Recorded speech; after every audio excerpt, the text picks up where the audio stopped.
Operation सिंदूर को लेकर भारतीय सेना ने बड़ा खुलासा किया है। भारतीय वायुसेना ने बता दिया है कि किन मिसाइलों से पाकिस्तान में तबाही मचाई गई है। इसके साथ ही भारतीय वायुसेना ने पाकिस्तान को खुली चुनौती भी दी है। भारतीय वायुसेना ने दावा किया है भारत के पास इतनी ताकत है कि वह पाकिस्तान के किसी भी हिस्से को निशाना बना सकता है।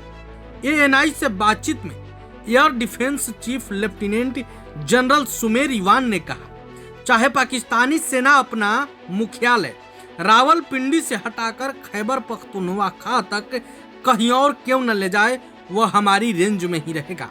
इधर इजराइल में भारत के राजदूत जेपी सिंह ने कहा कि ऑपरेशन सिंदूर अभी खत्म नहीं हुआ, सिर्फ रोका गया है। उन्होंने पाकिस्तान से मांग की है कि हाफिज सईद, सज्जाद मीर और जकीउर रहमान लखनवी जैसे बड़े आतंकियों को भारत को सौंपा जाए। उन्होंने कहा, हमने पाकिस्तान में आतंकी ठिकाने तबाह करने के लिए ऑपरेशन सिंदूर चलाया। भारत अब नई रणनीति पर काम कर रहा है। जहां भी आतंकवादी होंगे हम हमला करेंगे और उनके ठिकाने तबाह कर देंगे। आपको बता दें कि सीज फायर उल्लंघन पर भारतीय सेना ने पाकिस्तान की कई चौकियों को तबाह कर दिया। आप खुद भारतीय सेना के अधिकारियों को सुनिए। एटीजीएम मतलब एंटी टैंक गाइडेड मिसाइल, इसके द्वारा मिसाइल फायर होती है स्पेशली दुश्मन के लिए।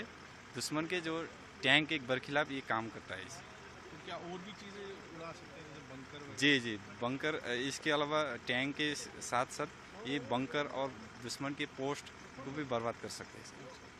तो कितना सक्सेसफुल रहा अभी जो ऑपरेशन हुआ, उसमें कितना सक्सेसफुल रहा है? जी बिल्कुल ये सक्सेसफुल रहा है। दुश्मन के जो बंकर है और पोस्ट को बर्बाद करने के लिए एकदम कामयाबी है।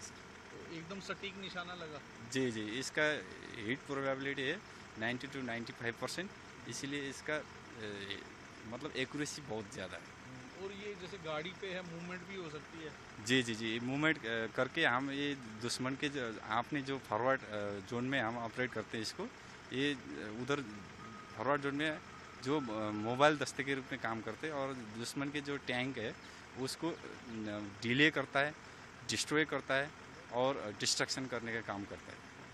तो काफ़ी तेज़ तरार लग रहा है क्योंकि एकदम गाड़ी कहीं एक बार इधर रहेगी, अगली बार दूसरी जगह जाएगा, इसको डिटेक्ट करना भी मुश्किल है। जी साहब, ये जो इसमें एटीवी भी है और बुलेट प्रूफ होने के कारण इसका मोबिलिटी भी बहुत ज़्यादा है सर। इसके काफ़ी कामयाबी है। और दुश्मन के लिए भी उसको पकड़ पाना मुश्किल है। जी, मूवमेंट रहता है इसका। जी, मूवमेंट ज़्यादा रहेगा तो थोड़ा सक्सेस दी आपको। ये एक शोल्डर फायर्ड मिसाइल है जो पैसिव आईआर सीकिंग पे काम करता है, यानी कि किसी भी एरियल ऑब्जेक्टिव में जो भी उसका हीट सिग्नेचर होता है, ये वेपन सिस्टम उस हीट सिग्नेचर को आइडेंटिफाई करता है और उसको लॉक ऑन करके उस पर फायर होता है। तो अभी जिस तरह से पाकिस्तान की तरफ से कोशिश की गई, काफ़ी ड्रोन्स भी वहाँ से आए, यूएवी भी उन्होंने, तो किस तरह से इससे उनको मार गिराया गया?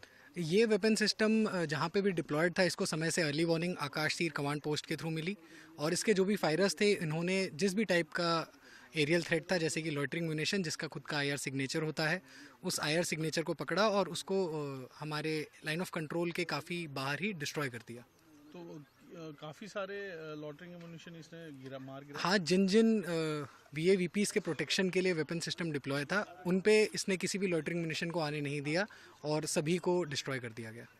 तो काफ़ी ज़्यादा सक्सेस रेट है इसका? इसका सक्सेस रेट बहुत ही ज़्यादा है। हेप्टर्स और फाइटर्स के अगेंस्ट आप बोल सकते हैं 75% से ज़्यादा इसका किल रेशियो है।